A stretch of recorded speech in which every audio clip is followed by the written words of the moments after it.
2018 Astro Tarot forecast.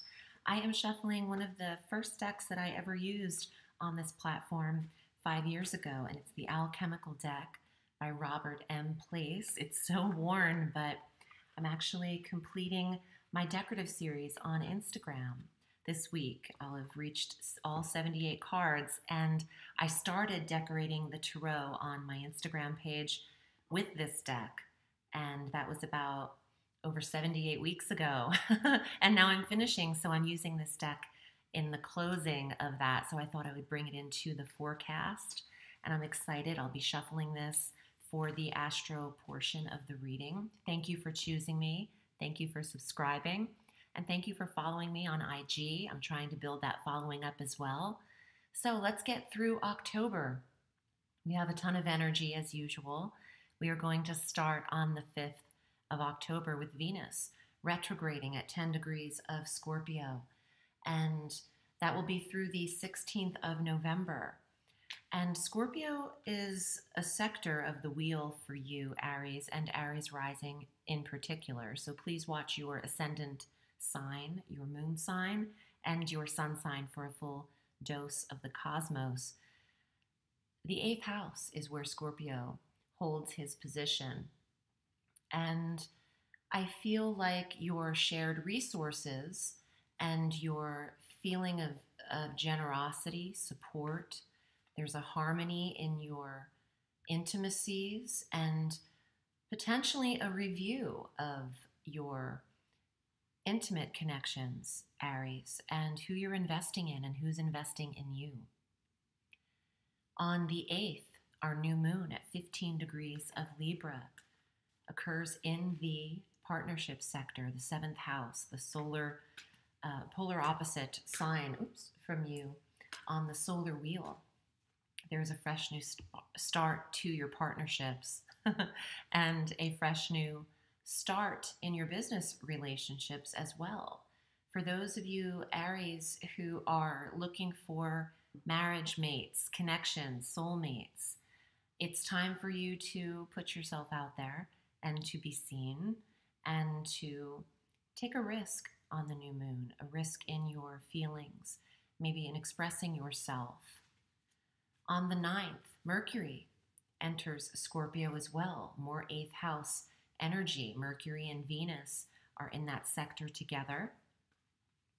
And there is the expression of feeling, connection, and the analyzation of your partnerships and who you are intimate with is what's happening here. The sun follows on the 23rd into Scorpio. Secrecy, private connections, keeping who you are affiliated with on the low, and some secrecy and taboo experiences in the bedroom, sexual and otherwise, could be happening for Aries due to the enormity of personal planet placements in this 8th house sector. It's almost a little bit of an irony here, wanting to express yourself to the partner, but not to the world, is what I'm getting. Keeping some things private or behind closed doors. On the 24th, our full moon occurs at 1 degree of Taurus, and there is closure for you in your 2nd house of confidence and value and worth and savings, money, security. So you've reached a level of stability, and your money sectors, because the 8th house is money as well as it is that intimacy. And because they're both impacted this month, I feel like Aries is going through the review of finances and the discerning of where to spend, budgeting, how to spend, what you owe. Paying down debts will work for you at this time, credit cards and anyone you owe. Pay down what you have. If you have loans, that's the word I'm kind of searching for. Pay them back first and then proceed to save. Paying down debt is what I'm getting. On Halloween, on Samhain, for the pagans out there, On the 31st, Mercury enters Sagittarius, and that is a time for exploration for you. Travel, learning, study, where you can explore is where you're attracted to at this time. So plan your trip at the end of the month and into November. Same day on the 31st, and also schooling, education, online courses are important at that time. The same day, Venus retrogrades deeper into Libra, into that 7th house of partnership. So Aries is assessing the spouse or who is in your life in a monogamous way. I feel like I want to get to the tarot. I want to see what cards come up for you, Aries.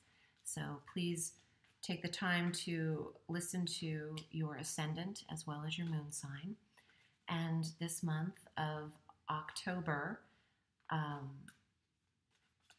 is more open and expressive than September, and in the areas of connection for you. So connecting and really saying what's on your mind to your partner, and opening up about what you need in your relationship or what your goals are is important.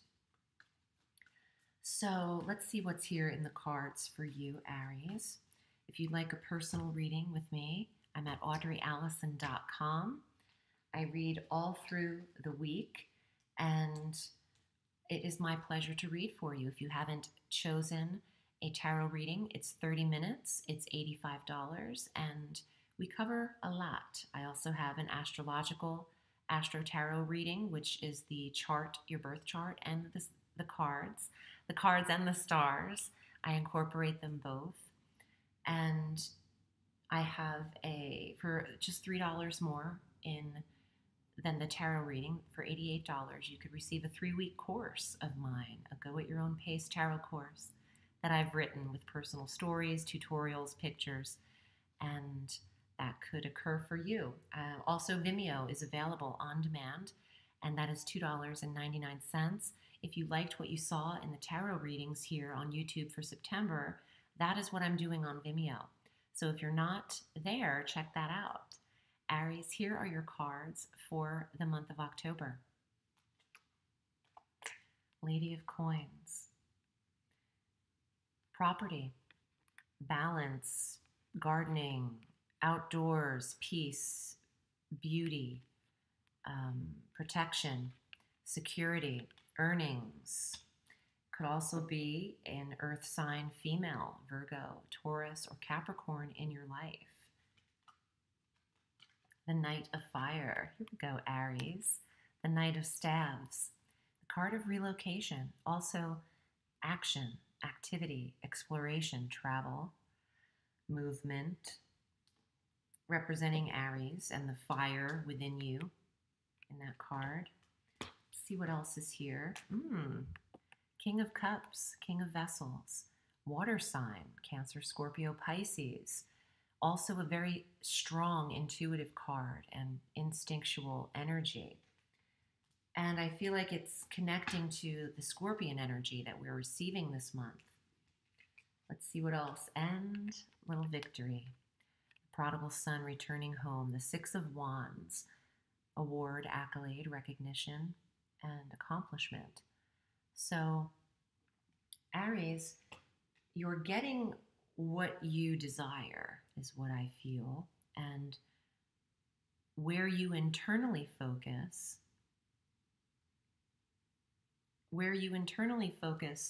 emotionally, is where you are aiming. With that King of Cups, I feel like if there is a true heart's desire that surrounds you, you focus on it and you envision the connection. I'm getting a law of attraction type of feeling, where if you confidently and calmly envision and create your path and life, it manifests. If you start here, it could come through. Start in the vision. You have support around your shared resources sectors on the wheel, the second and eighth house. And I feel like a financial advisor or some kind of property planning, maybe the desire to relocate and move somewhere new is occurring for you. And you'll get the place you want if you're considering that. If you'd like to move in with someone, I also think that's a yes. Here's your final card, the Ace of Fire. Now that's an Aries card. This is the card of go for it. So if you're thinking of living together, of creating a life together, true love, romance, what you're passionate about, go for it. It's a perfect card for an Aries reading. And you have more fire than anything else here with the Knight and the Six and the Ace. So I feel like you are on the go. And that's a good place to be. Forward movement. Thank you so much, Aries, and consider booking your reading with me. I'm wishing you a lovely month. Remember, the sky is limitless, so reach for the stars.